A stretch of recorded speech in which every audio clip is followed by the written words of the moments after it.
거룩한 주일 예배 오신 여러분들을 주님의 이름으로 환영합니다. 이 시간 다 함께 그 자리에서 일어나셔서 영과 진리로 하나님께 예배하며 나아가도록 하겠습니다.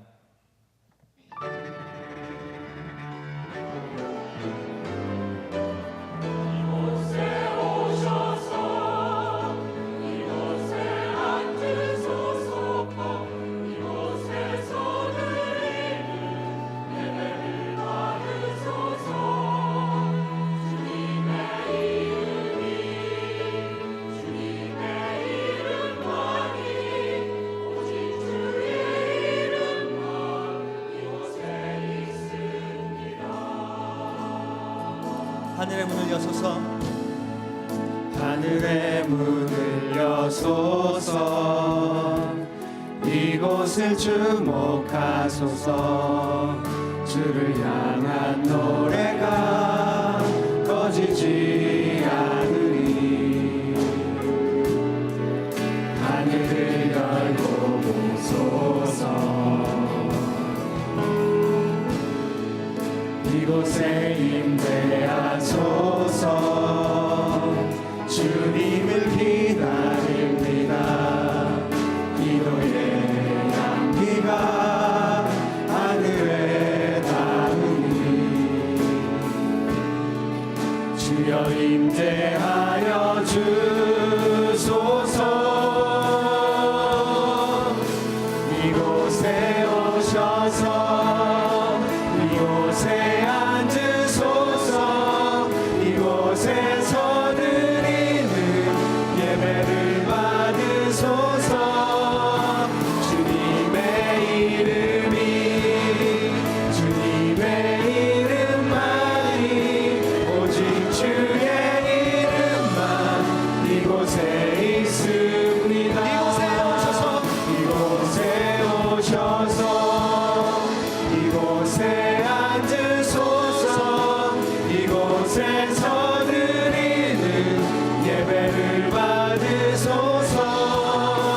주님의 이름이 주님의 이름만이 오직 주의 이름만 이곳에 있습니다. 오직 주의 이름만 이곳에 있습니다. 오직 주의 이름만 이곳에 있습니다.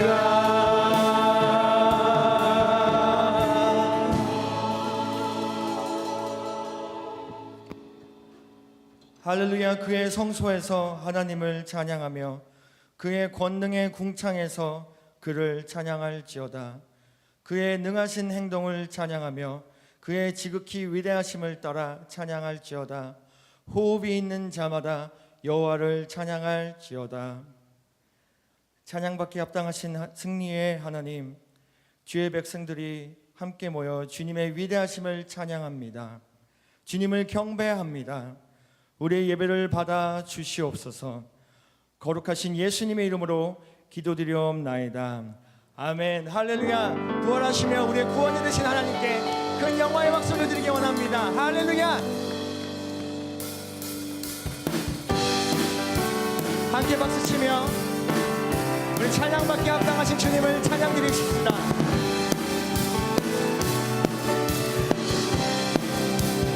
찬양하라. 찬양하라. 복되신 구세주 예수. 백성들아 사랑을 전하세. 경배하라. 하늘의 천군과 천사 주님 앞에 영광을 돌리세. 목자같이 우리를 지키시고 종의 품에 늘 안아주시니. 찬양하라. 찬양하라. 높으신 권세를 찬양. 찬양 찬양 영원히 부르세. 함께 찬양하라.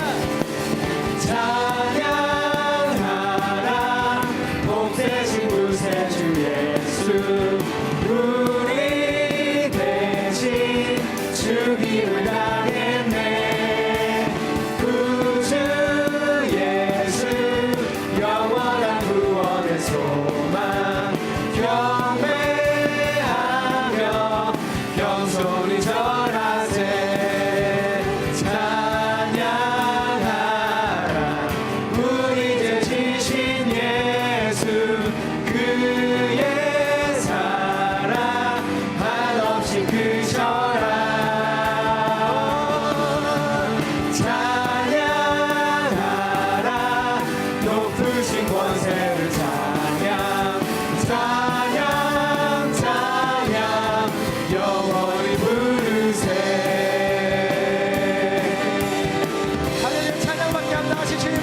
사랑 놀라워 예수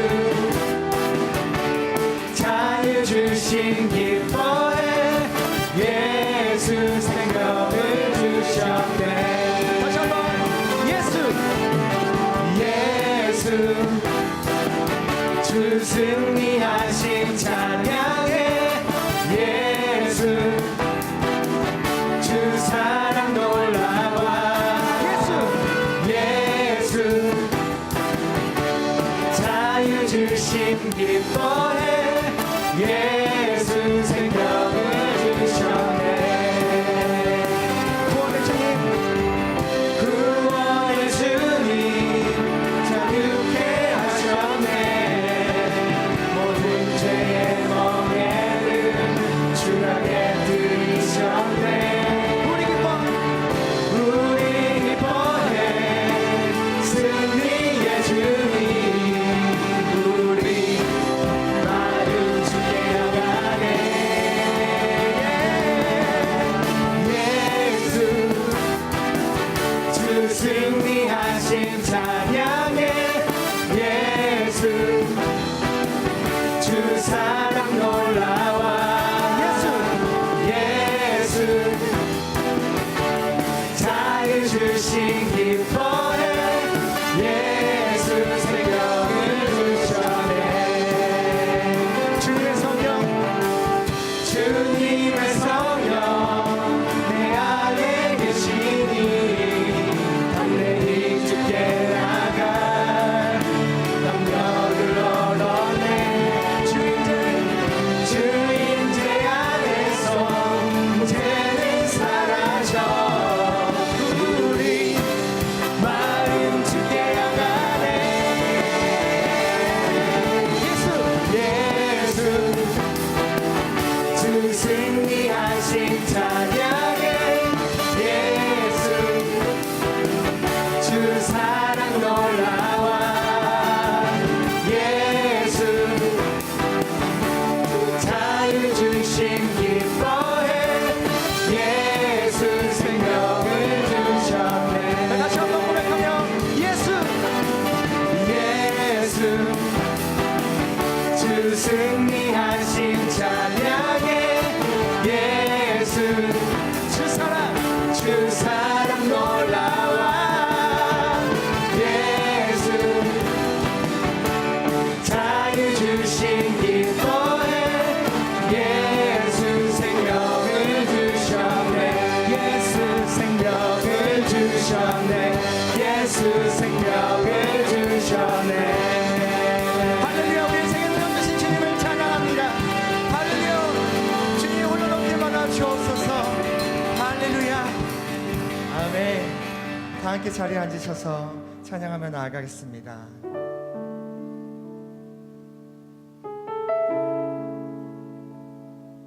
지구시구 부활하셔서 우리에게 생명 주신 예수 그리스도를 찬양하며 나아갑니다. 주님께 감사해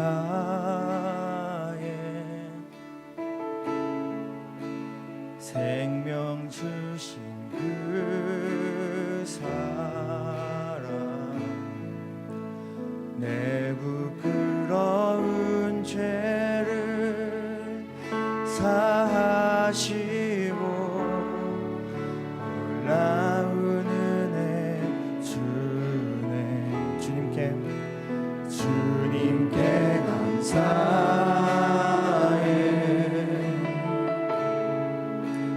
날 위해 못 박힌 손 주의 보혈로 나를 씻으시고 주 품에 품으시네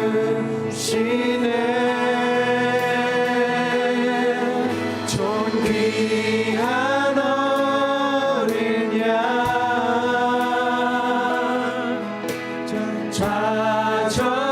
좌정하신 주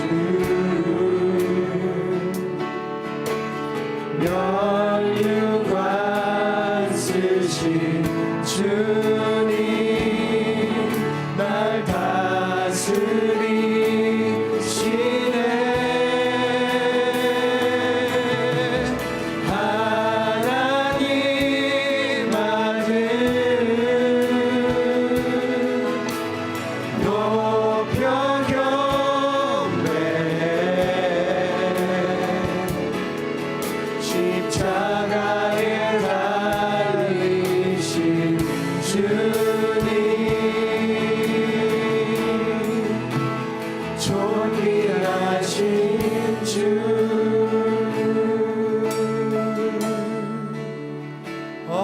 어린 양 찬양.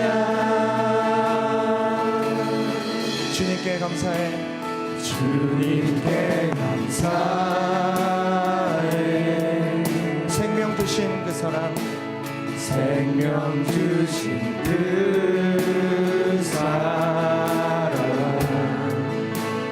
내 부끄러운 죄를 사시고 놀라운 은혜 주네. 주님께 감사해. 날 위해 못 박힌 손, 날 위해 못 박힌 손, 주의 보혈로 나를 씻으시고 주 품에 품으시네. 존귀한 어린 양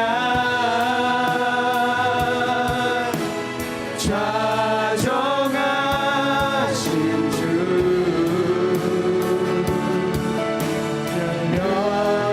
면류관 쓰신 주님, 날 다스리시네.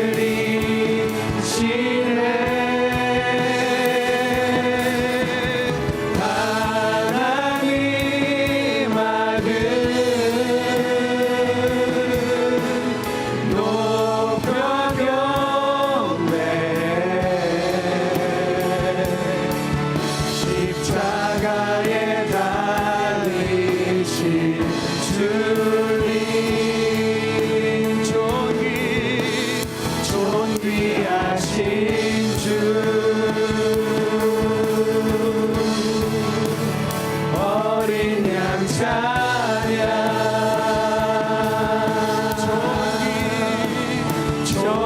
존귀하신 주, 어린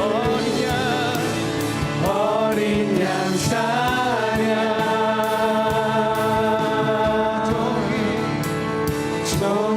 존귀하신 주,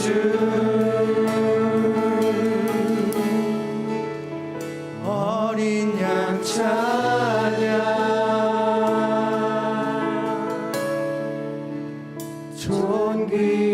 존귀하신 주,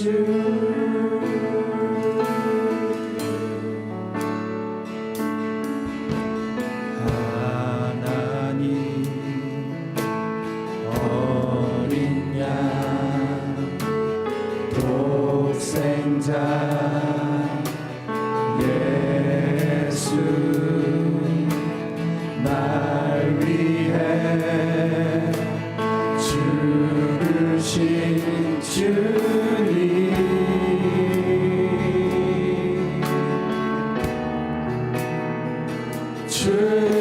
흘리신 그 보혈이 나의 죄를 정결케 하네. 내 영을 고치시네.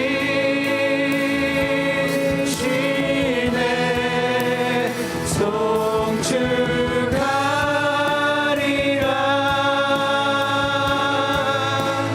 화목해 하신 주,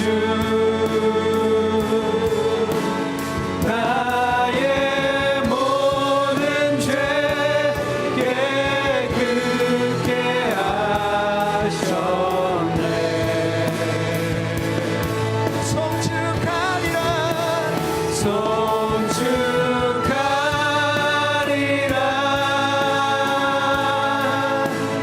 귀하신 어린 양 모두 절하고 모두 외치리라. 다시 한번 고백하며 송축하리라.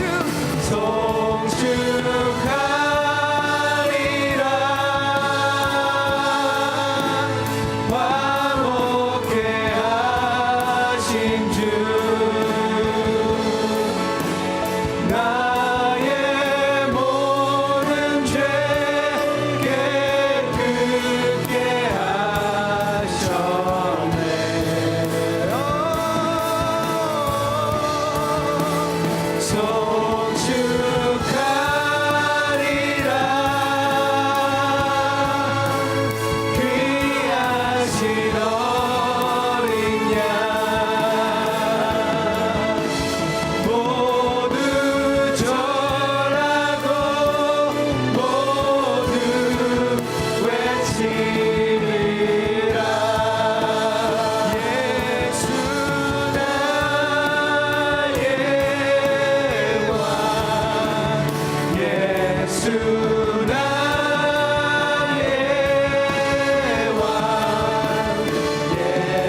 귀하신 어린 양을 송축합니다. 찬송 가운데 임재하신 아버지 하나님, 경배와 영광과 존귀를 올려드립니다. 죄 가운데 있는 우리를 택하시고 부르셔서 하나님 자녀로 살게 하시고 하나님 전에서 예배하게 하시니 감사합니다. 이 예배를 기뻐 받아 주시옵소서. 저희에게는 은혜의 시간이 되도록 축복하여 주시옵소서. 지난 한 주 동안 주님께서 고통 가운데 지신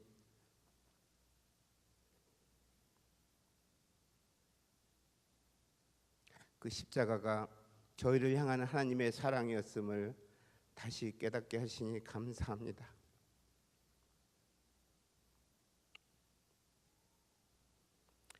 주께서 당하신 십자가의 고난이 우리의 죄와 허물 때문이었음을 다시 한번 고백합니다. 주님의 부활하심이 나를 위한 것이었음을 다시 한번 고백합니다. 예수님의 십자가의 고난과 보혈로 우리를 구원하셨는데 우리는 세상 가운데서 주님의 자녀다운 삶을 살지 못했음을 고백합니다. 용서하여 주시옵소서. 정결케 하여 주시옵소서. 주님의 자녀로서 세상을 이기며 구별된 삶을 살 수 있도록 성령님 늘 인도하여 주시옵소서. 오늘의 교회를 향한 하나님의 계획들이 이루어지길 원합니다. 하나님 나라의 확장을 위해 쓰임받는 성도들이 되게 하여 주시옵소서.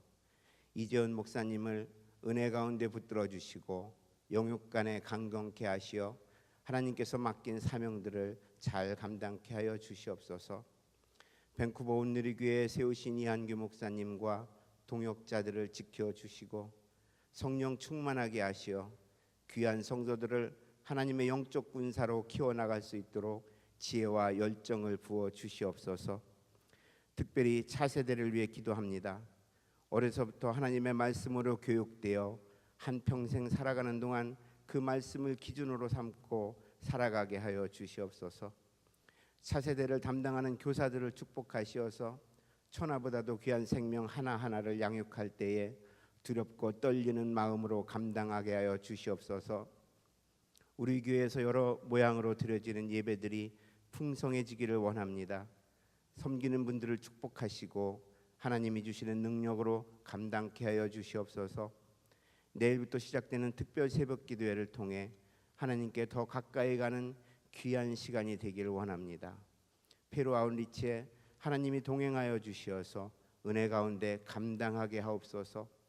지금도 세계 곳곳에서 헌신하는 선교사들을 지켜주시고 그들의 희생과 눈물의 기도들이 헛되지 않게 하시어서 많은 열매들이 맺어지기를 원합니다. 이제 말씀 앞에 섭니다.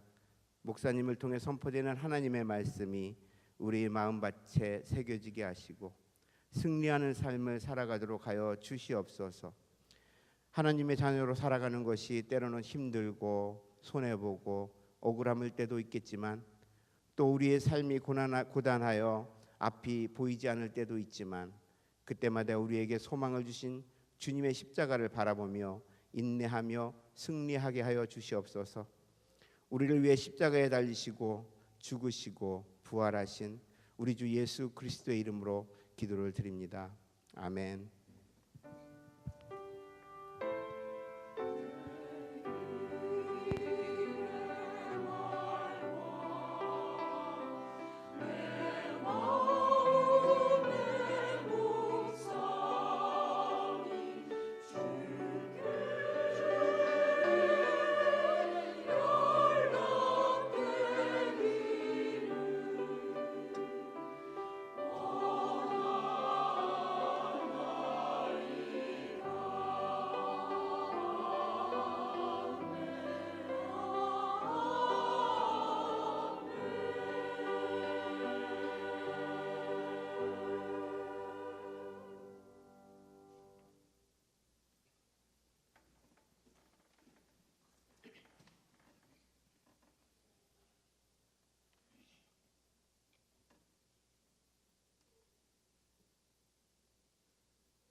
주님과 함께 동행한다면 어느 자리나 그 자리가 가장 복된 자리인 줄 믿습니다. 이 시간 우리 앞뒤 좌우 인사했으면 좋겠습니다. 주님께서 항상 보호하십니다.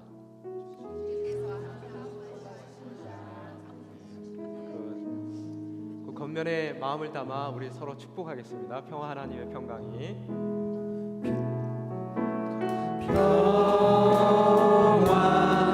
하나님의 평강이 당신의 삶에 넘쳐나기를. 평화 하나님의 평강이 당신의 삶에 가득하기를 축복합니다.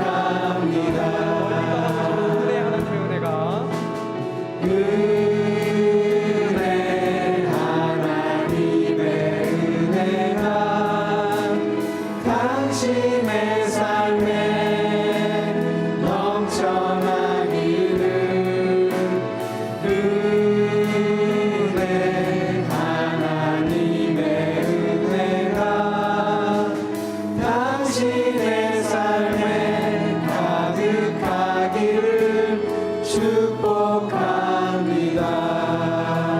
하나님께 감사의 박수, 영광의 박수 올려드리겠습니다. 광고 말씀 드리기 전에 오늘 저희와 예배 함께 해주신 분들 잠깐 소개해드리겠습니다. 남아공화국에서 오신 남지연 선교사님 어디 계시죠? 잠깐 자리에 일어나 주시면 감사하겠고요. 앞쪽에 계십니다. 뜨거운 박수로. 또 하와이 코나 한인교회 김교문 목사님, 또 김양순 사모님, 또 환희 건희 자녀 되시는 분들이신 것 같은데요. 잠깐 자리에 일어나 주시면은.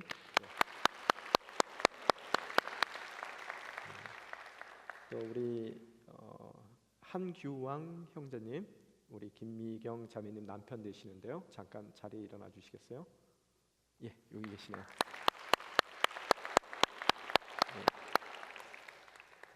그다음에 우리 이동현 집사님과 가족들 어디 계시죠? 잠깐 자리 일어나 주시면은 우리 또 환영의 박수.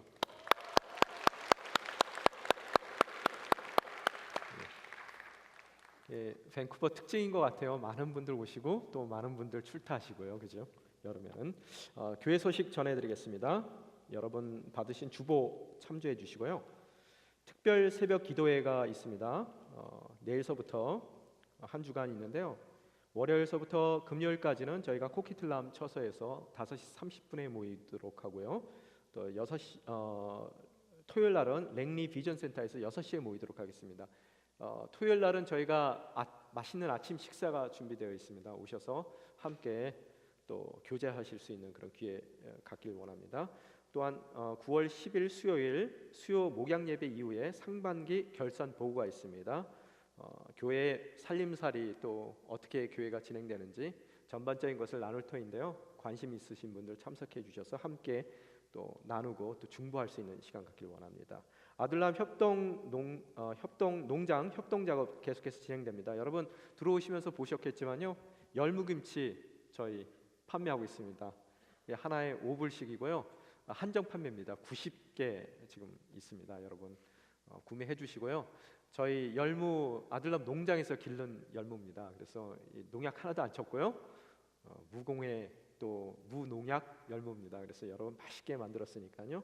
사셔서 그 금액은 저희가 그 아들람 농장 기금으로 사용하도록 하겠습니다. 1:1 양육자반 수강 신청 받고 있습니다. 9월 13일서부터 시작하고요. 매주 토요일 7시 30분 신유리 목사님께서 랭리 비전 센터에서 인도해 주시겠습니다. 또 하반기 순별 및 가족 사진 촬영이 있습니다. 우리 정봉호 형제님이 그 프로페셔널 그 사진 작가세요. 그래서 우리 병호 형제님께서 순별로 멋진 사진 찍어 주시고요. 또 원하시는 가정은 이 특별히 가족 사진도 찍어 주신다 그래요. 그래서 저희가 예배 직후에 다음 주 예배 직후에 저희들이 이스트 공동체부터 2층에 있는 그 2층에 그 화장실 바로 옆에서 저희가 사진 촬영을 하도록 하겠습니다. 그래서 다음 주에 이스트 공동체 소속되신 분들은 가장 예쁜 모습으로 이 예배에 참석해 주시기 바랍니다.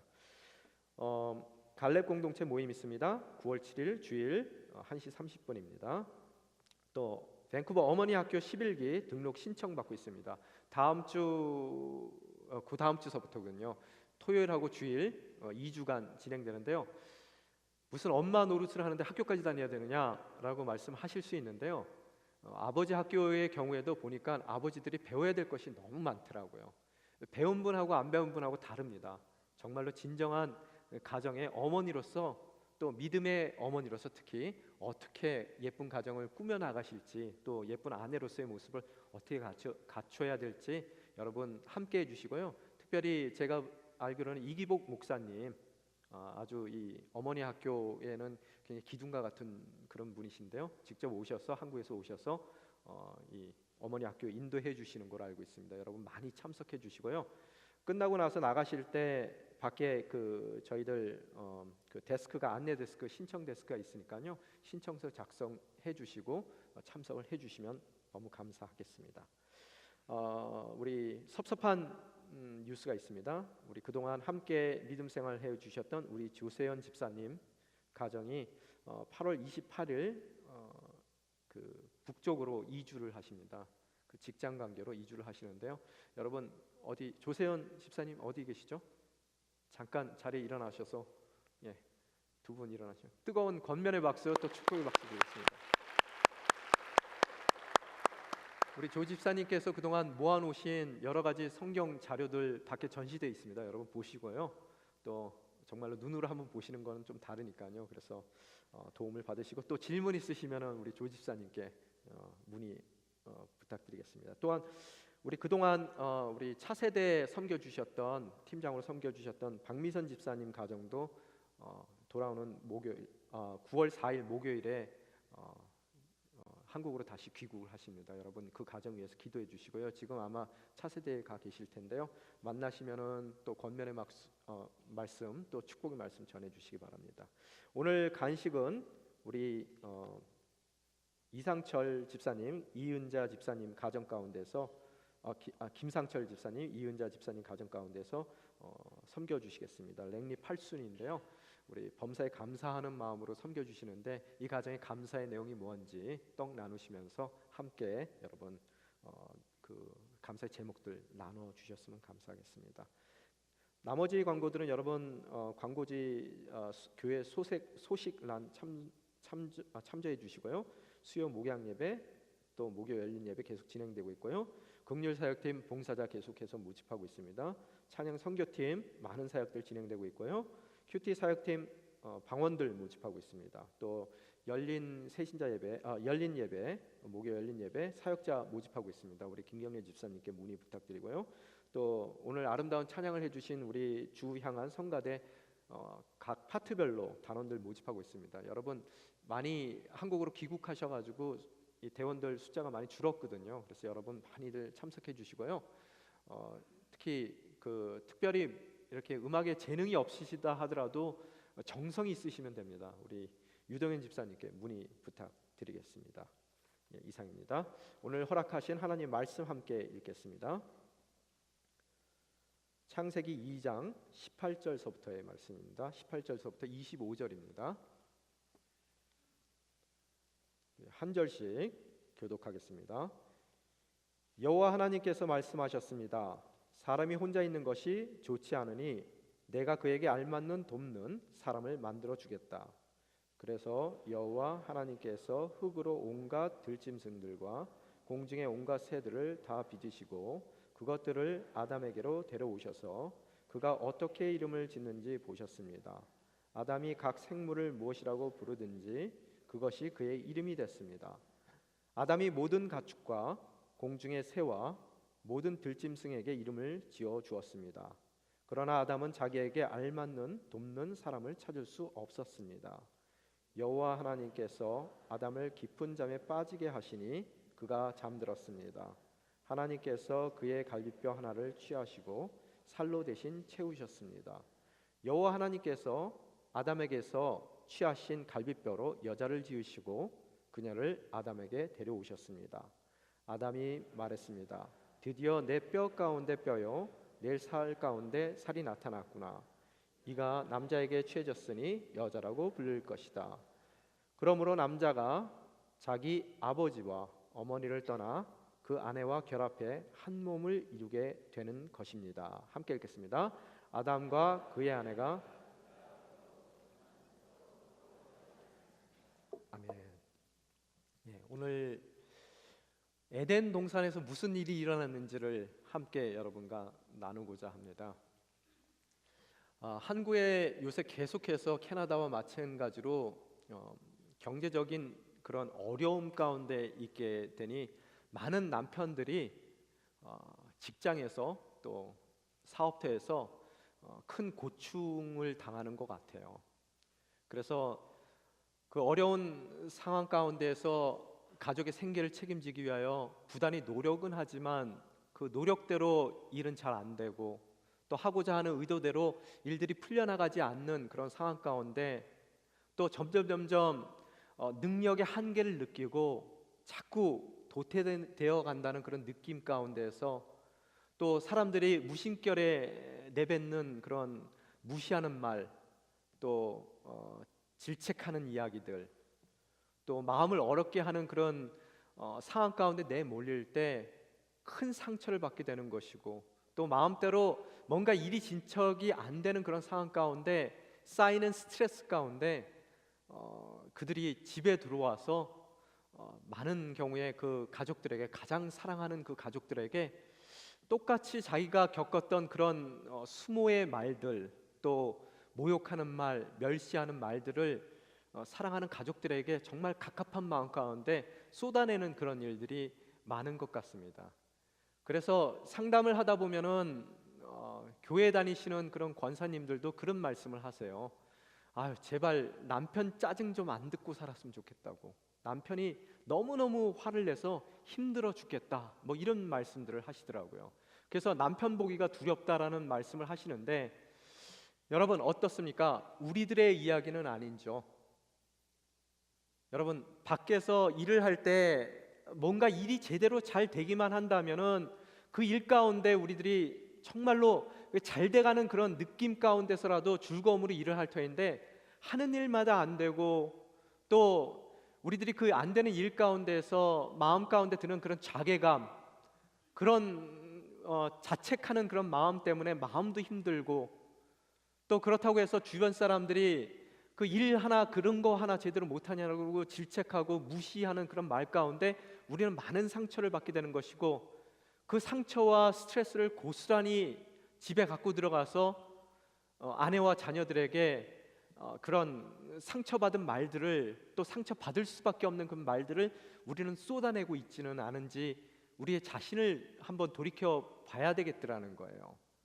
여러분 항상 보면은 멸시받고 무시받고 또 그런 안 좋은 이야기를 들었던 사람들이 꼭 다른 사람들에게도 꼭 그런 말들을 뱉어내는 그런 모습들을 우리들이 바라볼 수가 있게 되더라는 거예요. 여러분 오늘 창세기의 말씀도 제가 지난 몇 주 동안 계속 창세기 강해를 해오면서 말씀드렸던 그런 키 중에 하나가 창세기를 쓰여졌던 그런 독자들이 누군지 그들이 상황이 어떤 상황 가운데서 이 창세기가 쓰여졌는지를 여러분이 살펴볼 때 이 창세기의 의도가 뭔지 주제가 무엇인지를 정확하게 파악할 수 있다고 말씀을 드렸습니다. 여러분 한번 이 출애굽한 이스라엘 백성들의 상황을 한번 잠깐 우리가 살펴볼 필요가 있을 것 같아요. 그들은 430년 동안이나 이 애굽에서 종살이를 했던 사람들입니다. 여러분 그 노예의 삶이라는 게 어떻겠어요? 존중받는 삶입니까? 그들은 아마 사람으로서 한 인격으로서 존중받았던 것을 기억할 수도 없을 그런 상황 가운데 있었던 사람들이에요. 나가기만 하면은 동물 취급을 당하고 또 인격적인 대우보다는 무시하고 질책하고 그 다음에 너무나 천하다는 이야기만 듣고 또 그들이 하고 싶은 일이 아니라 하기 싫은 일들을 강제로 하게 되는 것이고 또한 그 일 가운데 얻어지는 소산들을 자기의 소유로 만들 수도 없는 그런 노예의 삶을 살았던 사람들이에요. 틀림없이 이 모든 밖에서의 상황 가운데 겪게 되었던 질책과 또 비난과 또 조롱과 멸시, 또 무시하는 그런 말들, 인격적인 대우를 못 받았던 그런 상황들, 또 해봤자 아무런 자기에게 이득이 안 되는 그런 일 가운데서 받는 스트레스들을 고스란히 집에 갖고 오지 않았을까, 그들의 삶 가운데. 그래서 서로 건들기만 하면 터지는 그런 가정 가운데 그들이 살고 430년 동안 살고 있지는 않았을까. 그래서 그들이 뱉어내는 얘기는 그들이 그들의 주인들에게 받았던 그 무시의 말들을 서로 제일 귀하게 여기는 가정 가운데에서 자기 가족들에게 정말로 상처 주는 무시의 말들을 하고, 또 경멸의 말들을 쏟아내고, 또 그들의 받았던 모든 그런 인격적인 모독들을 동일하게 그 가족들에게 쏟아내는 것으로서 정말로 엄청난 힘든 상황 가운데 삶을 살았던 그들이 아니었을까라는 생각을 해보게 됩니다. 그런데 그들이 어떻게 돼요? 출애굽한 거예요. 이제는 자유인으로 하나님의 백성으로 광야로 이제 그들의 길을 떠나게 됐더라는 거예요. 근데 문제는 뭐냐 하면 그들 안에 있었던 그런 노예의 삶 가운데에서 가졌던 그런 무시와 경멸들, 또 조롱했던 그 모든 것들, 인격적인 대우를 못 받았던 그런 것들이 그들의 몸속에, 삶 속에 깊이 배어 있었을 거예요. 광야의 삶이 정말로 순조로운 삶이고 그것이 잘 풀리는 삶이었다라면 그들이 서로 상처 줄 일이 없고 너무 기쁜 마음이었을 거예요. 그런데 오늘 성경을 저희들이 자세히 그 성경의 내용들을, 그들의 광야에서의 삶을 살펴볼 때 그들의 광야에서의 삶이 그렇게 녹록한 삶이 아니었고 편안한 삶도 아니었더라는 거예요. 늘 어렵고 힘들고 또 막힌 삶이었었고 목마른 삶이었었고 또 배고픈 삶이었었고 더 이상 참을 수 없는 그런 열기 가운데서 광야를 헤매는, 정말로 길을 잃어버린 것 같이 버림받은 그런 삶을 그들이 살았더라는 거예요. 그러면 그 가운데 이들의 서로 간의 반응이 어땠을까 한번 생각을 해보자는 거예요. 늘 그렇듯 경멸의 언어를 듣고 살았던 사람들, 또 무시의 태도를 겪었던 그 사람들이 그 광야 생활 가운데서의 스트레스 가운데 정말로 그들이 그 분노 가운데서 폭발했을 때 과연 그들이 서로 간에, 특히 자기의 가정 가운데 정말로 사랑해야 될 아내에게 쏟아붓는 말은 어떤 말이었을 거고, 또 남편들에게 또한 그 반항하는 그런 아내들의 그 언어들은 어떤 언어들이었을까? 또 그들이 자녀들 가운데 쏟아내는 것, 이웃 가운데 쏟아내는 그런 말들 가운데서는 어떠한 상처들이 있었을까? 여러분이 한 번쯤은 생각해 보실 수가 있게 되더라는 거예요. 그 우리의 삶을 돌이켜 봤을 때 이곳 캐나다에서의 삶이 어떻습니까? 광야의 삶이란 말이에요. 어려워요. 힘들어요. 뭐 하나 제대로 되는 것도 없고, 또 특히 남편들 같은 경우에는 내가 이 가정의 생계를 책임져야 될 의무가 있고 그 인생에 무게가 있는데도 불구하고 뭔가 노력을 하면 해결이 됐으면 좋겠는데 노력을 한다고 해결되는 것도 아니고, 그렇다고 막상 내일이 기도를 열심히 한다 그래서 술술 풀리는 것도 아니고 꼭 잃어버린 그런 광야에서의 헤매는 삶과 같은 흡사한 삶을 내가 살고 있더라는 거예요. 그 가운데 우리 삶을 살다 보면은 이민자로서 어쩔 때는 무시를 당하기도 하고, 또 어떤 사람이 조롱의 말을 던지기도 하고, 정말로 이 땅 가운데, 이 사회 가운데 정말로 인정받지 못하는 그런 하나의 그런 유색인종의 그 이민자로서의 그런 마지나이즈되어 있는 삶을 우리가 살아갈 때마다 느끼는 그런 절망감이 우리 가운데 있더라는 거예요.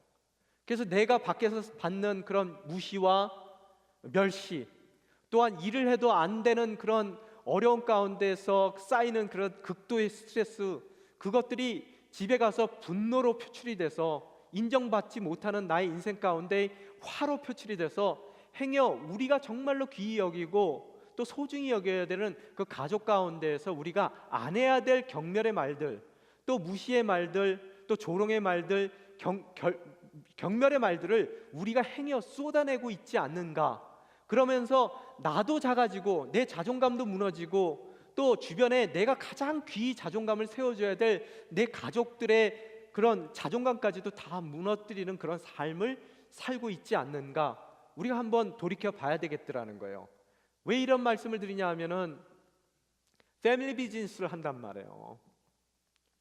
노예 생활을 할 때는 이스라엘 백성들이 애굽에 있을 때는 엄마는 저쪽 가서 일하고 아빠는 저쪽 가서 일하고 기운이 빠졌어도 난주했다 뭐 싸울 수 있는 힘도 없었을 텐데, 돌아왔을 때 이 광야의 삶 가운데서는 어때요? 24시간 그 가족이 붙어 있어야 된단 말이에요.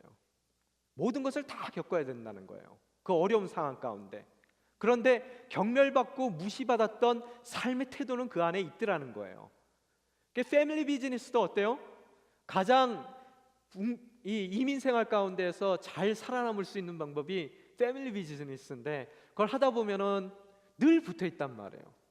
그 가운데 늘 쌓여 있던 분노들이 서로 간에 표출을 됨으로써 정말로 그 가운데에서 세우기 위한 가정이 무너지는 그런 일들은 없느냐는 말씀을 여러분이 드리고 싶은 거예요. 한번 우리들의 자신을 살펴봐야 되겠더라는 거예요. 이렇듯 무너진 자존감 가운데서 서로에게 서로를 무시하고 또 서로를 존중하지 못하는, 그 가치를 인정해주지 못하는 이 노예의 근성을 이미 갖고 있는, 그 뼈 속 깊이 그 노예의 삶을 갖고 있었던 그런 광야 생활을 하고 있는 극도의 스트레스 가운데 있는 이 이스라엘 백성들에게 정말로 에덴에서 하나님께서 어떻게 그들을 지으셨는지, 그들을 향한 그분의 마음이 어땠는지, 또 그들이 얼마나 가치 있고 귀한 존재인지, 또 그들이 얼마나 원대한 목적과 그 삶의 이유가 있는지를 오늘 이 창세기의 말씀을 통해서 설명해 주고 싶은 거예요. 오늘 이 이야기를 통해서 우리의 또한 이민자로서 살면서 이 땅 가운데 행여 인생 가운데 무시를 당하고 정말로 내 인생의 의미를 찾을 수 없을 정도로 그 자존감이 무너진 우리들에게 다시 한번 우리의 하나님 눈에 비친 우리의 가치가 무엇인지, 우리 인생 가운데 주어진 우리의 역할이 무엇인지, 그 역할 가운데서 정말로 무너져버린 우리의 가정이 다시 한번 에덴의 동산과 같은 아름다운 그런 동산으로서, 가족 동산으로서의 모습으로 회복될 수 있는 그런 역사를 여러분이 경험하시기를 원합니다. 오늘 보면은 여러분이 1장과 2장, 창세기 1장과 2장을 찬찬히 여러분이 세심하게 꼼꼼하게 읽어보면은 여러분 마음 가운데 그런 생각이 들 거예요.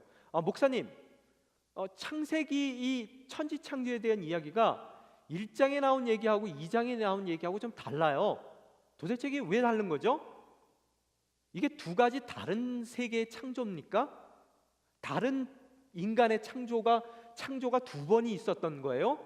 여러분이 그 표현의 묘사에 다른 점이 있기 때문에 그렇게 질문하실 수가 있습니다. 또 어떤 이상한 학자들은 이것이 다른 창조 사역의 그동안에 그 전에 설화들이 많았었는데 그 설화들을 짜집기 한 거라서 이렇게 다른 천지 창조에 대한 이야기가 나옵니다라고 이야기하는 학자들도 있더라는 거예요. 그래서 그들의 말은 이것이 떠돌고 있던 설화들을 짜집기 한 것이라서 오늘 창세기 1장에 나오는 2장에 나오는 창조 사역을, 창조의 역사를 우리는 믿지 못합니다. 이건 그냥 설화로 받아들이세요 하는 이야기를 하는 그런 학자들도 있더라는 거예요. 그건 뭔가를 잘못하는 거라는 거예요. 여러분, 제가 이번에도 럭키산을 갔을 때 그 캘거리 가는 길에 럭키산을 잠깐 들렸는데, 럭키산에 가면 큰 장관이 하나 있어요. 너무 멋진 풍경이 있는데 그 풍경이 뭐냐면은 산 꼭대기에서 보우밸리를 내려다보는 거예요. 보우밸리라고, 그래서 소나무가 가득 찬 아주 엄청나게 큰 그런 협곡이에요. 아마 사이즈가 한 20km 정도 될 거예요. 폭이요.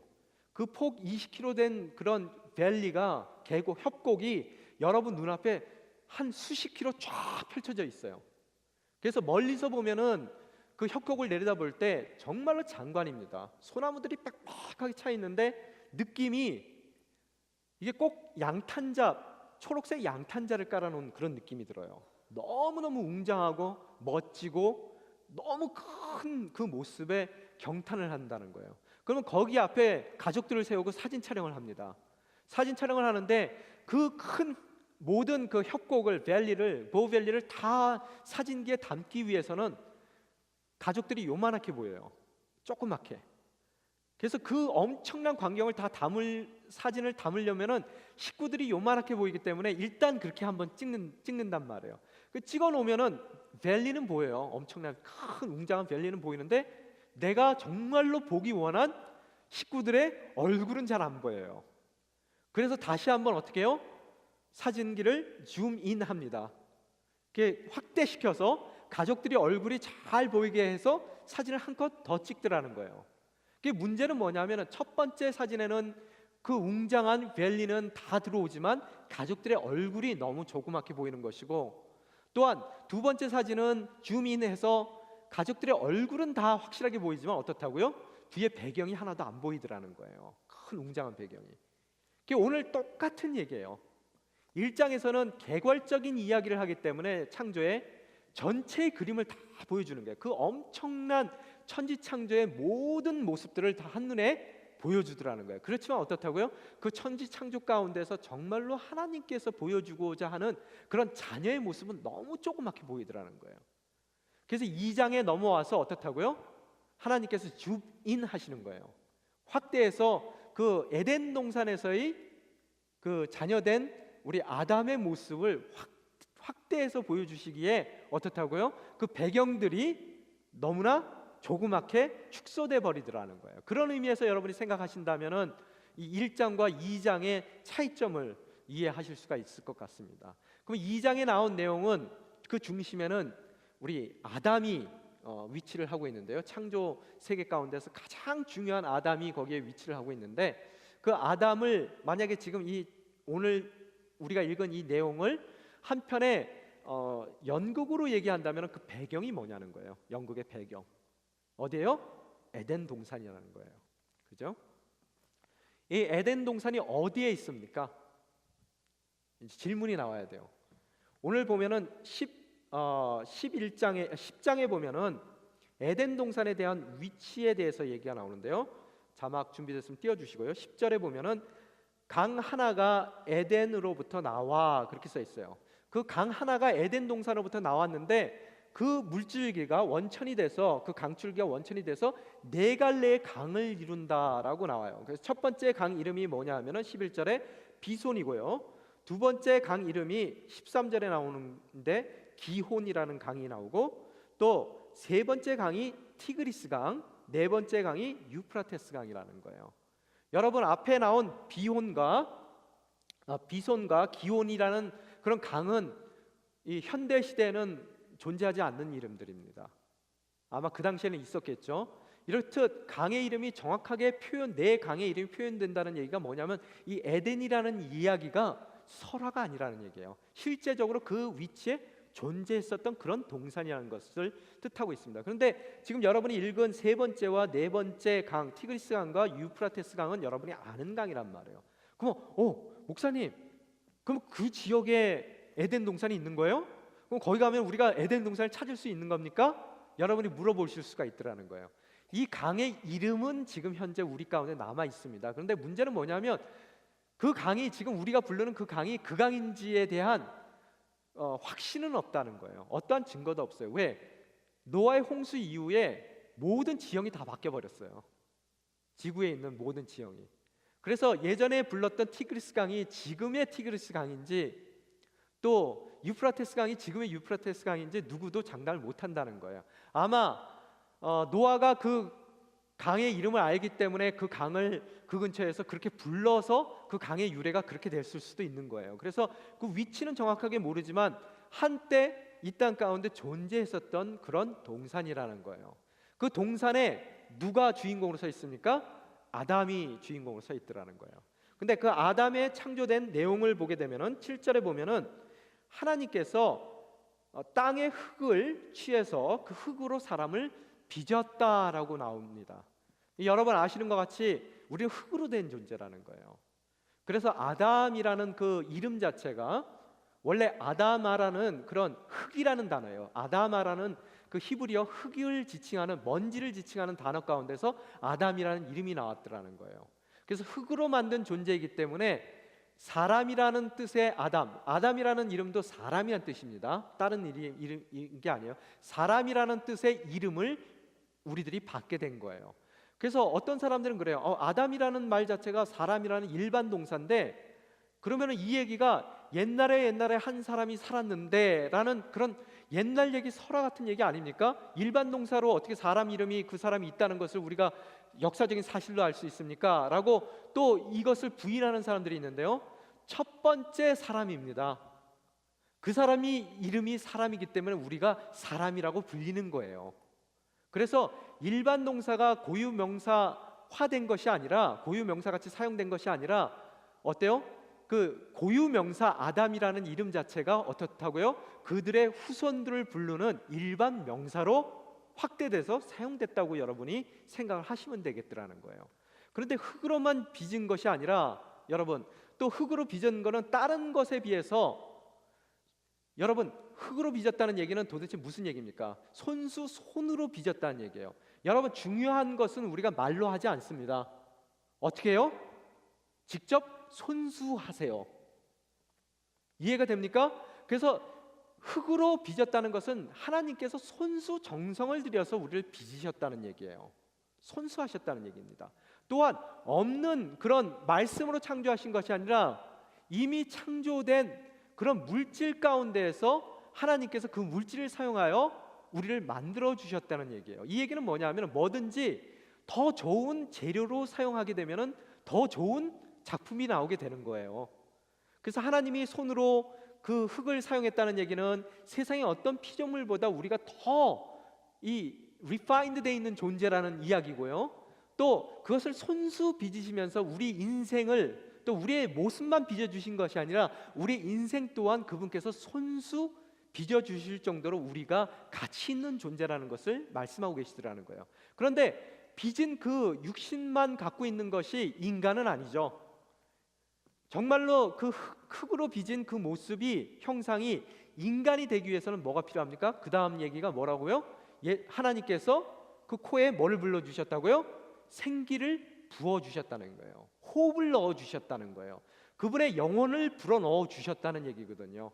그래서 그저 흙으로 빚어진 그런 인생들이 아니라 하나님의 호흡이 담겨져 있는 인생이고, 하나님이 불어주신 영혼이 담겨 있는 인생이고, 또 하나님을 바라볼 수 있는 하나님의 형상이 담겨져 있는 그런 존재로서 한 사람 한 사람의 인생을 하나님께서 손수 빚어 주셨다는 거예요. 또한 제가 말씀드린 것 같이 이렇듯 빚어 주신 것뿐만 아니라, 여러분 우리가 하나님의 형상대로 창조되었다라고 성경은 이야기하고 있는데, 그 형상의 의미가 고대 시대에는 왕을 지칭했을 때 그 왕을 자기들이 섬겼던 그 신의 형상대로 지음받았다라고 이야기를 하더라는 거예요. 고대 시대 때 그러기 때문에 오늘 성경에도 이렇게 써 있다가 아니라 하나님께서 그분의 형상대로 아담을 만들었기 때문에 그 아담의 후손들 가운데서는 그러한 뭐예요? 그 알지 못하는 그런 마음이 심겨져 있기 때문에 그들이 하나님을 알지 못한다 하더라도 그들이 섬겼던 우상의 모습대로 자신들의 왕이 만들어졌다라고 생각을 했더라는 거예요. 그래서 이 얘기는 뭐냐 하면은, 아담을 만드실 때 하나님께서 손수 빚어서 그 호흡까지도 생기까지도 불어넣어 주셨지만 그 아담의 에덴에서의 역할은 왕으로서의 역할이라는 거예요. 다스리는 자로서의 역할이고, 또 그 에덴의 동산을 책임지는 그런 정말로 이 통치자로서의 모습으로 아담을 지어주셨다는 거예요. 그래서 성경 오늘 읽으신 내용들을 이렇게 살펴보면은 오늘 내용에 뭐라고 쓰였냐면은 15절서부터 잠깐만 한번 읽겠습니다. 15절 띄워주세요. 15절에 뭐라고 써있습니까? 함께 읽겠습니다. 여호와 하나님께서 그 사람을 데려다가 에덴 동산에 두셔서 동산을 어떻게 한다고요? 일구고 지키게 하셨습니다. 이 동산에서의 아담의 역할이 일구고, 그 동산을 일구고 지키는 역할을 했다는 거예요. 왕의 역할을 했다는 거예요.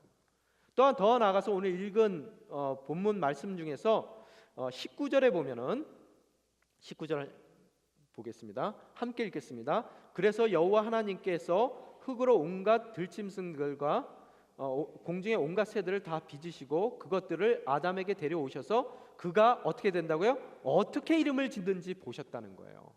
그래서 이름을 짓는 대로 아담이 짓는 대로 어떻게 했다고요? 아담이 생물을 무엇이라고 부르든지 그것이 그의 이름이 됐습니다라고 얘기를 하고 있다는 거예요. 이름을 짓는다는 얘기는 그 대상에 대한 컨트롤이 있다는 얘기고 책임이 있다는 얘기예요.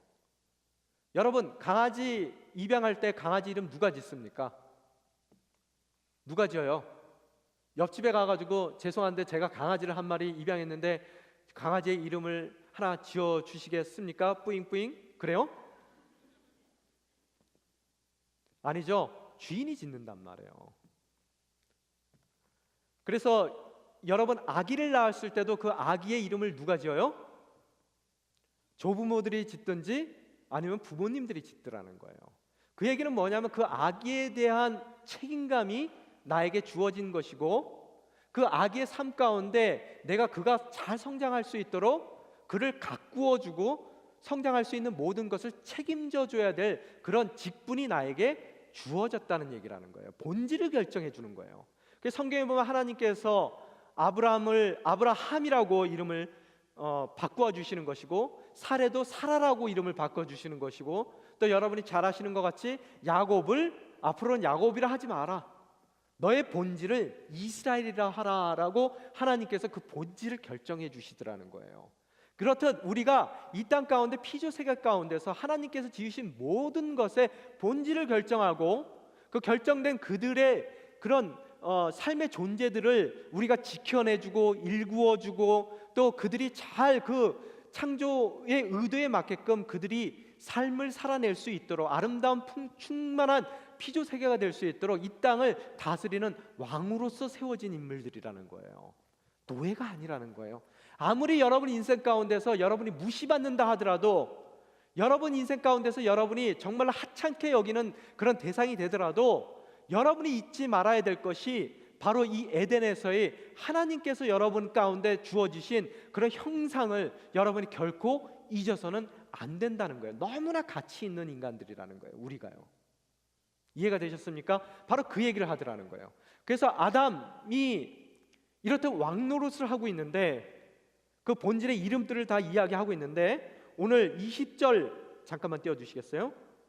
20절에 보면은 함께 읽겠습니다. 아담이 모든 가축과 공중의 새와 모든 들짐승들에게 이름을 지어 주었는데 그러나 아담은 자기에게 알맞는 돕는 사람을 찾을 수가 없었습니다라고 써 있어요.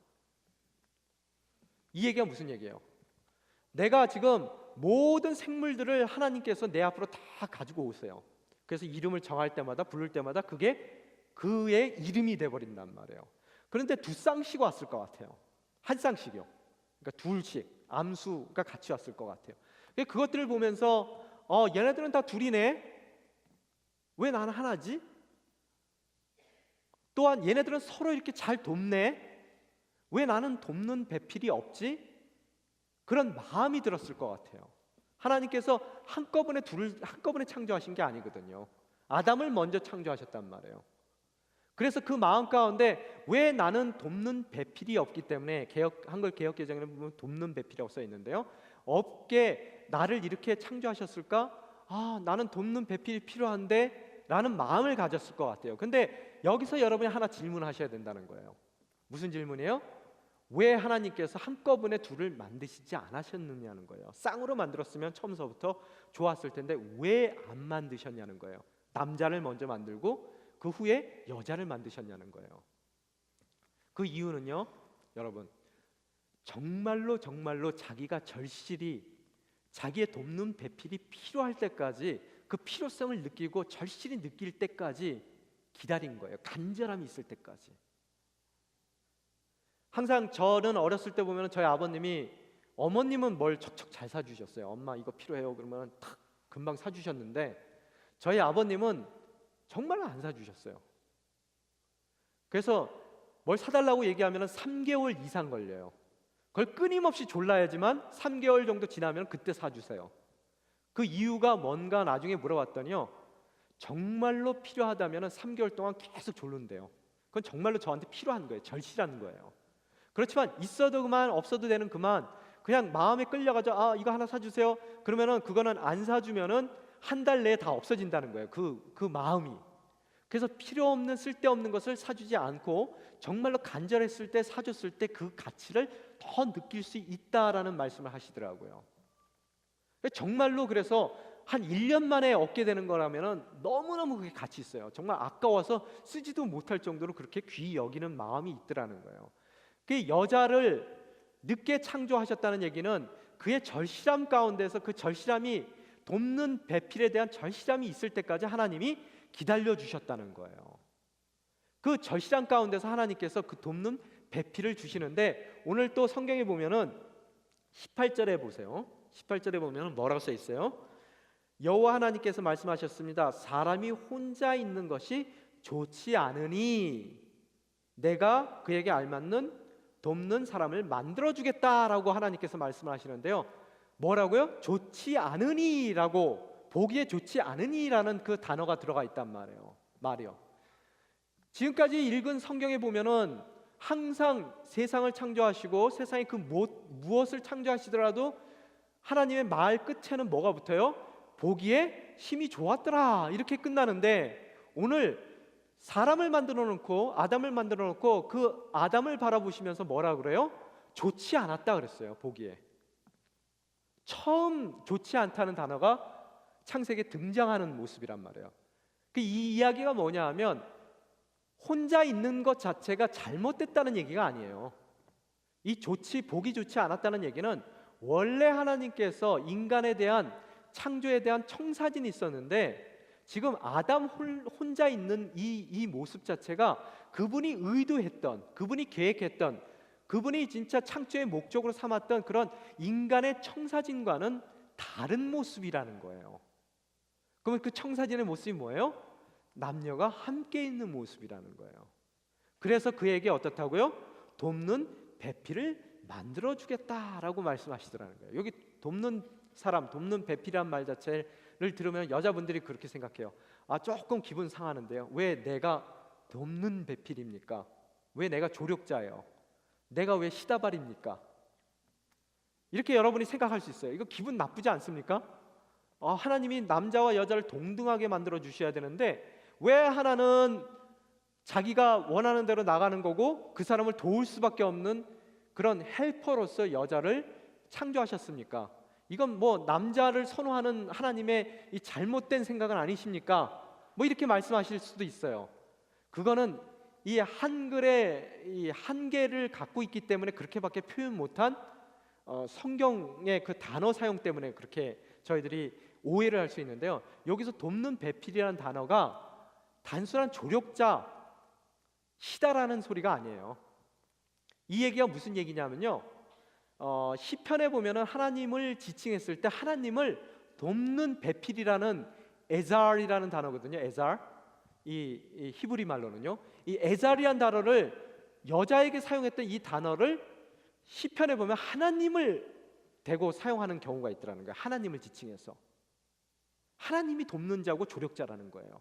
나를 돕는 배필이라고 이야기를 하는 그 단어 사용을 볼 수가 있는데 이 얘기는 뭐냐면 정말로 내 인생 가운데 왕노릇하는 그런 에덴의 동산에서의 나의 삶의 역할과 목적을 이뤄나가는데 꼭 필요한 그런 나의 필요를 채우는 그런 조력자로서 나의 존재의 이유를 채우는 조력자로서 나의 삶의 목적을 채우는 바로 나의 꼭 필요한 그 부분을 채우는 절대적인 존재로서의 조력자라는 거예요. 이해가 되십니까? 그래서 나를 그냥 단순하게 돕는 사람이 아니라는 거예요. 그런 아내로서 또 여자로서 남자에게 그 돕는 조력자로서 하나님께서 그 인생 가운데 허락하셔야 되겠더라는 거예요.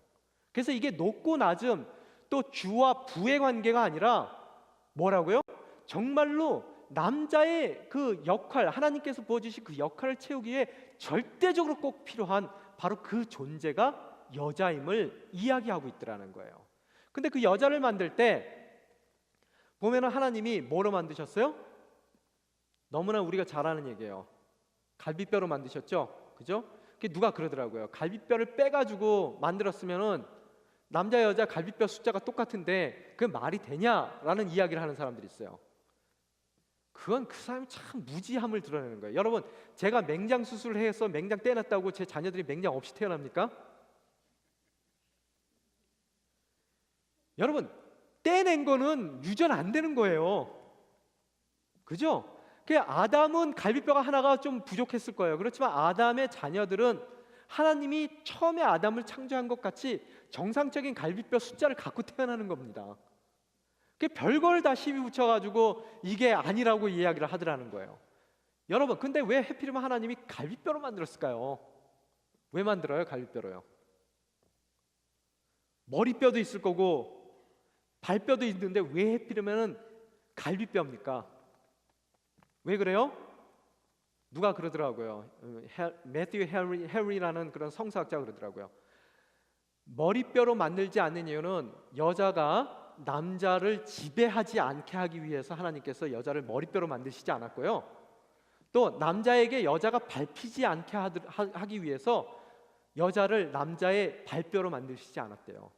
대신 가장 심장에서 가까운 허리춤에서 출현한 갈비뼈로 만드는 것으로서 나와 동등한 입장에 서 있는 존재라는 것을 알려주기 위함이고, 또한 늘 심장같이 가까이 있어야 되는 존재이고 사랑해야 될 존재고 안아야 될 존재라는 것을 보여주기 위해서 갈비뼈로 만드셨다고 이야기를 하더라고요. 그런데 우리 삶 가운데 보면 얼마나 머리뼈로 만든 여자분들이 많으십니까? 그죠? 얼마나 또 남자들은 갈비뼈에서 만든 여자분을 발뼈에서 만든 것 같은 그런 취급을 하더라는 거예요. 그건 창조 질서를 위배하는 행동이라는 거예요. 절대로 그런 창조 질서에 위배된 삶을 살 때 우리 삶 가운데서는 더 이상 회복될 수 있는 에덴은 찾아볼 수가 없다는 거예요. 여러분의 가정이 회복된 에덴 동산으로서의 삶을 살아낼 수가 없더라는 거예요.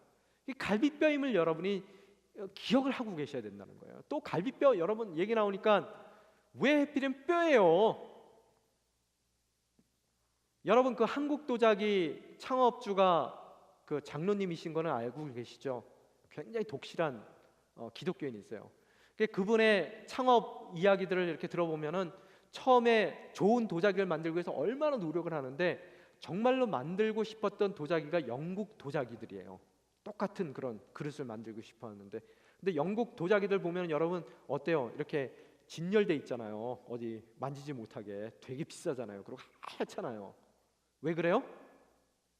그걸 뭐라고 불러요? 우리가요? 본 차이나라고 부른단 말이에요. 왜 본 차이나요? 본이 뭐예요? 뼈예요. 진흙으로만 만든 것이 아니라 그 안에 뼈를 섞어서 적당량을 섞어서, 그 양이 굉장히 중요하대요.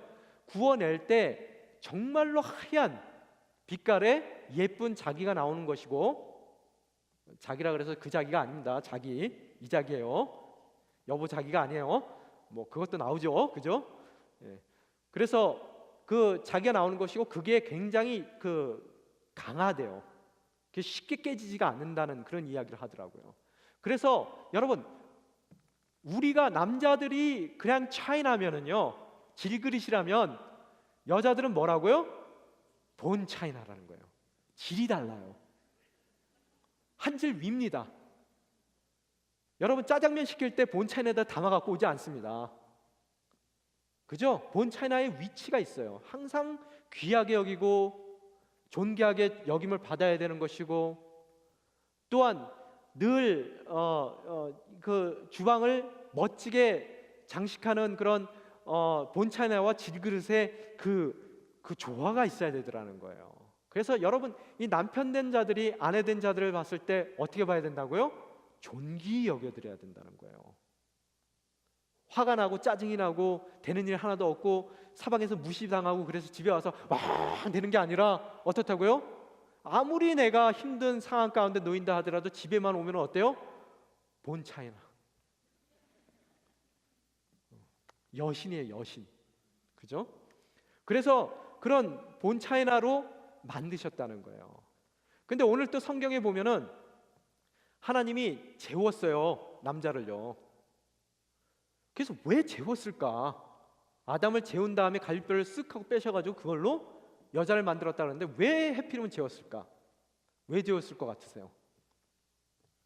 여러분, 하나님의 능력이라면 살아있는 상태에서 뼈를 뽑아내실 수도 있어요. 안 아프게요. 그죠? 그래서 보는 앞에서 뜩 빼가지고 탁 만들어서 여자다 그래서 이렇게 딱 주면 되는데, 재운 다음에 깊은 잠에 빠져들었을 때 뼈를 뽑아내더라는 거예요. 왜 그래요?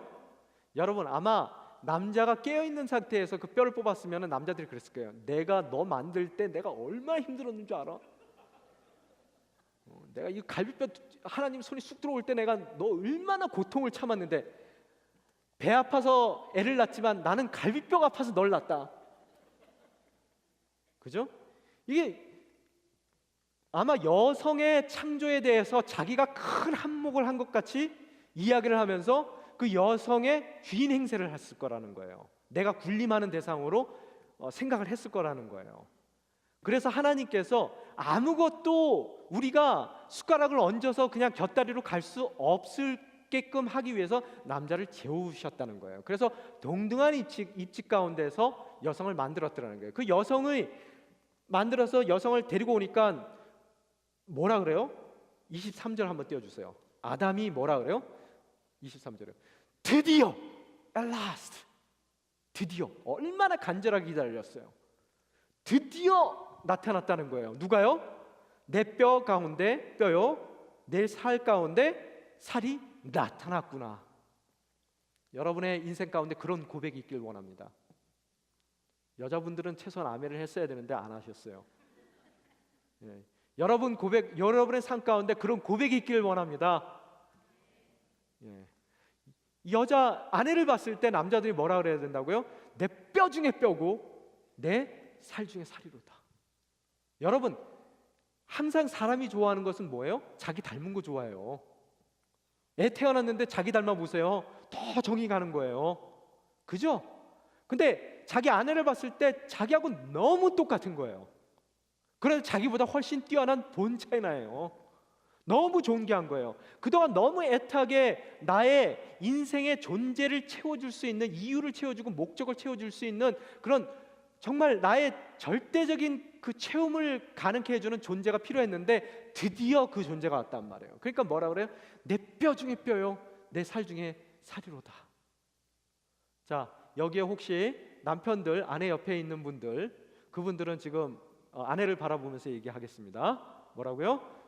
내 뼈 중에 뼈요, 내 살 중에 살이 나타났도다. 하세요.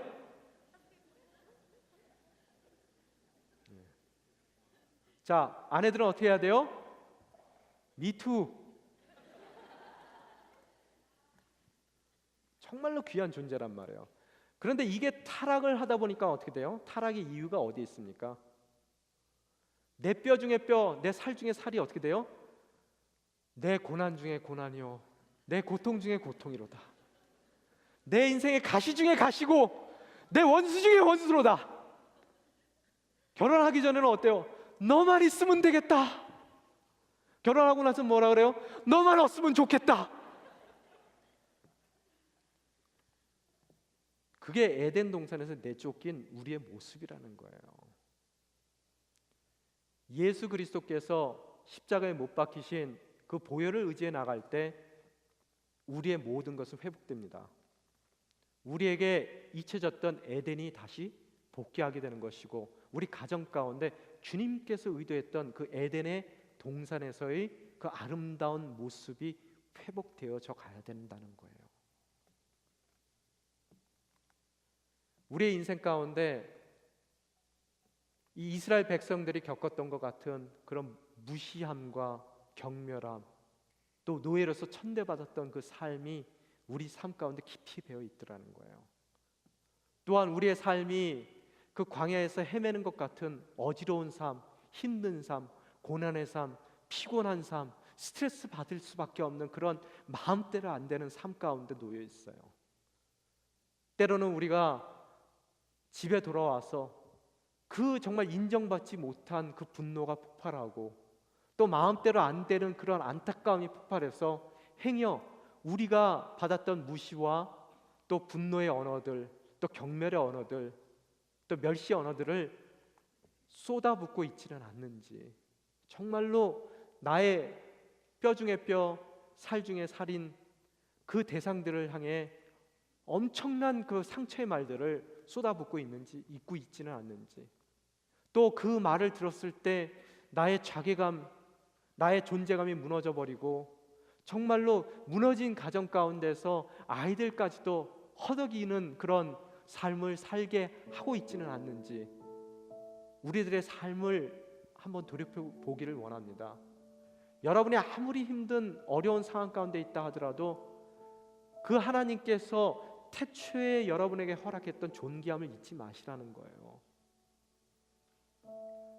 왕으로 이 땅 가운데 세워주셨습니다. 정말 여러분 인생 하나하나를 빚어주실 때 온갖 정성을 다하여 여러분의 삶을 빚어주신 바로 그 하나님이셔요. 또 여러분과 늘 함께 하기를 원해서 여러분 삶 가운데 그분의 호흡을 불어넣어 주셨어요. 우리는 호흡할 때마다 하나님이 나와 함께 하신다는 것을 잊지 말아야 되더라는 거예요. 그분의 형상대로 이 모든 피조 세계를 다스리기 위한 왕 같은 제사장으로 우리 인생을 불러주신 하나님이십니다. 그러나 우리가 다시 그 약속의 땅으로 향해 나아가는 그 발걸음 가운데 광야에서의 방황하는 시절이 있더라는 거예요. 어려운 시절이 있습니다. 어찌 우리 삶이 쉽기만 하겠습니까? 그 가운데 다가오는 자괴감, 절망감, 또 어찌해도 풀리지 않는 그런 어려운 상황 가운데서 안타까운 마음은 있지만 우리가 잊지 말아야 될 것이 우리의 우리됨이라는 거예요. 인간됨. 하나님께서 창조하실 때의 그 의도를 깨닫고 이제 그 의도와 너무 멀어졌던 타락했던 그 인생들이 예수 그리스도를 통해서 다시 회복되어져 나갈 때 우리의 회복된 삶을 통해서 우리의 가정이 회복되고 또 회복된 가정을 통해서 정말 에덴에서의 하나님께서 허락했었던 우리에게 주어졌던 그 아름다움들이 회복되어져 가는 그 회복의 역사를 써가는 저와 여러분들이 되시기를 주님의 이름으로 축원합니다. 다시 한번 어떠한 상황 가운데서 결단하기를 원합니다. 주님, 우리의 우리됨을 잊지 않는 인생 되게 도와주시옵소서. 주님, 우리에게 허락된 당신께서 허락하신 존귀함을 늘 마음 가운데 새기게 도와주시옵소서. 어떠한 멸시를 받고 천대를 받고 또 무시당하는 인생이고 어떤 누구도 나를 인정하지 않는다 하더라도 흔들리지 않고 주님께서 허락하신 그 존귀함을 지켜나가는 아름다운 나를 통해서 그 아름다운 가정을 이루게 도와주시옵소서. 이 시간 한 목소리로 기도하며 나아가시겠습니다. 아버지 하나님, 당신께 간구합니다. 저희의 존귀함을 지켜나갈 수 있도록 믿음 가운데 저희를 지켜주시옵소서. 주님, 당신께서 창조하셨던 그 날에 그 존귀함을 저희 삶 가운데 다시 한번 뼈속 깊이 저희들이 깨달을 수 있는 복된 지혜의 사람들이 될 수 있게 도와주시옵소서.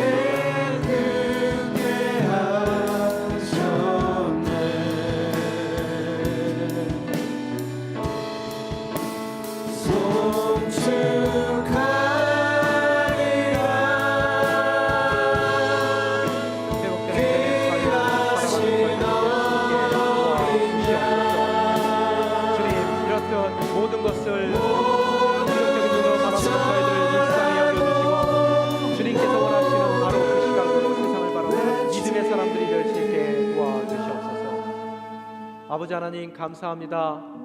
오늘 말씀을 통해서 저희들 회복된 인생, 당신께서 원하시는 에덴에서의 삶을 살기로 결단하며 나아갑니다. 그동안 저희가 속해 있던 죄의 굴레에 갇혀 있으면서 많은 질식 가운데, 무식 가운데, 또 자기 부인 가운데 우리 자존감이 흩어지고 무너지는 그런 아픔들도 겪었습니다. 이제 그 노예됐던 삶을 뒤로 다 저버리고 주님 안에서 주님께서 원래 의도했던 다시 주님께서 허락하신 그 형상대로 지음받은 자로서의 위치를 회복해 나가기를 원합니다. 이 시간 간구하건대 주님께서 창조하셨을 때의 그 모습들 저희 삶 가운데 회복시키는 당신의 은혜를 경험하는 복된 인생이 될 수 있도록 이 시간 저희를 붙들어 주시옵소서. 회복된 우리들을 통해서 저희들 진정으로 저희 가정이 회복된 에덴 동산에서의 삶으로 회복되기를 원합니다. 비록 이 땅 가운데 저희가 방황의 삶, 광야에서의 삶을 산다 하더라도 저희들 회복된 이 가정을 통해서 늘 주님께서 허락하시는 권면과 안식과 또 새 힘을 얻는 복된 인생이 되어 진정으로 주님께서 원하시는 이 삶 가운데서의 이유와 궁극적인 목적을 이루어 드릴 수 있는 아름다운 당신의 자녀의 삶을 살 수 있게 도와주시옵소서. 무너진 자존감을 세워주시고 또 존귀 여길 수 있는 그런 마음을 주님 은혜 가운데 저희 삶 가운데 허락하여 주시사 아내 된 자가 남편을 존귀 여기고 또 남편 된 자가 아내를 존귀 여김으로 정말 그 가정이 회복된 주님의 형상을 이루어 드릴 수 있는 아름다운 가정이 될 수 있게 도와주시옵소서. 그럼으로써 회복된 가정을 통해서 회복된 교회를 만들고 또 회복된 교회를 통해서 회복된 세상을 만들어 나갈 수 있는 우리 온누리교회의 가정이 될 수 있도록 또 지체들이 될 수 있도록 축복하여 주시옵소서. 이 모든 말씀 우리 주 예수 그리스도 이름으로 기도드리옵나이다. 아멘. 다 함께 일어나서 봉헌 찬양 올려드리겠습니다.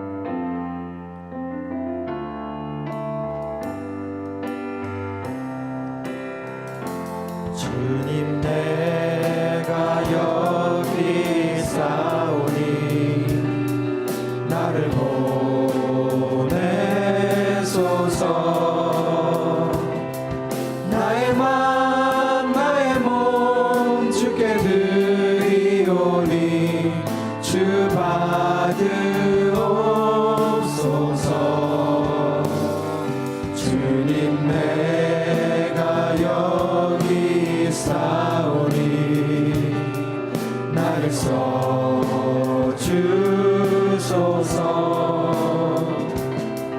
가진 것 모두 다 주께 드리오니 주 받으옵소서.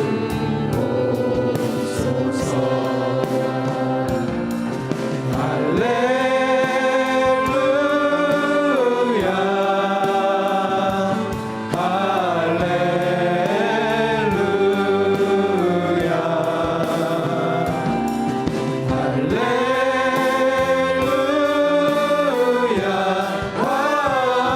할렐루야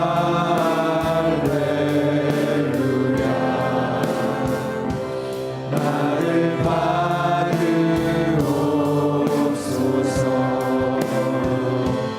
나를 받으옵소서.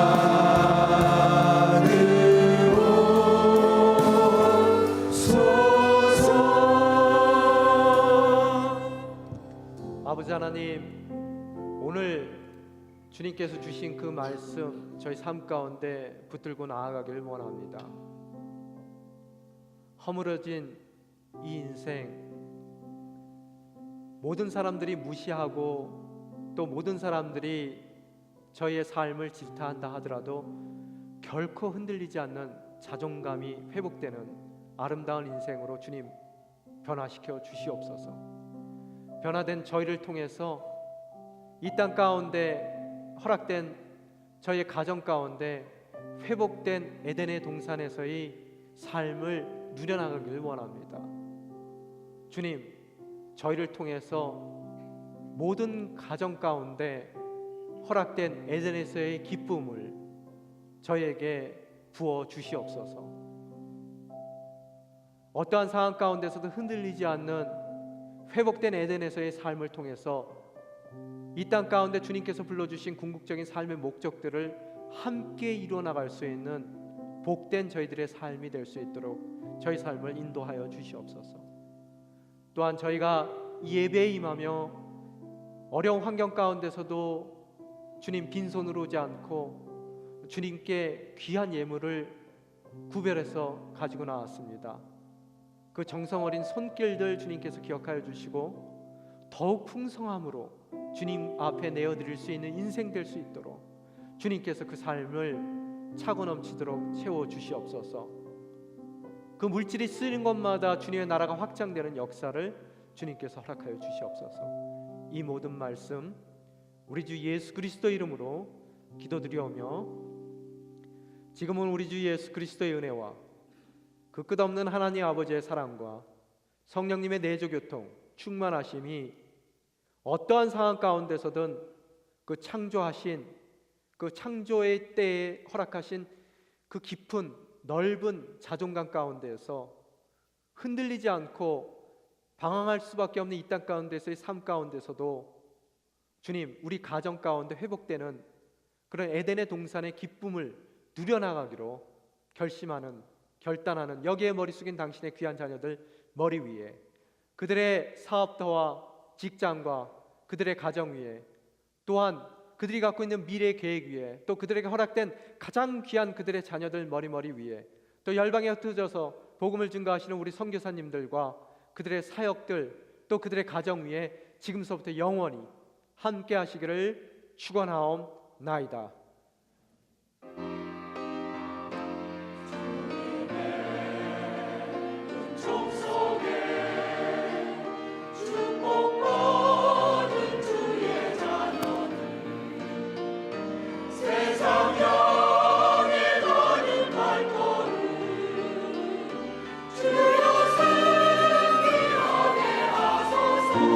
살아계신 주님을 찬양합니다. 살아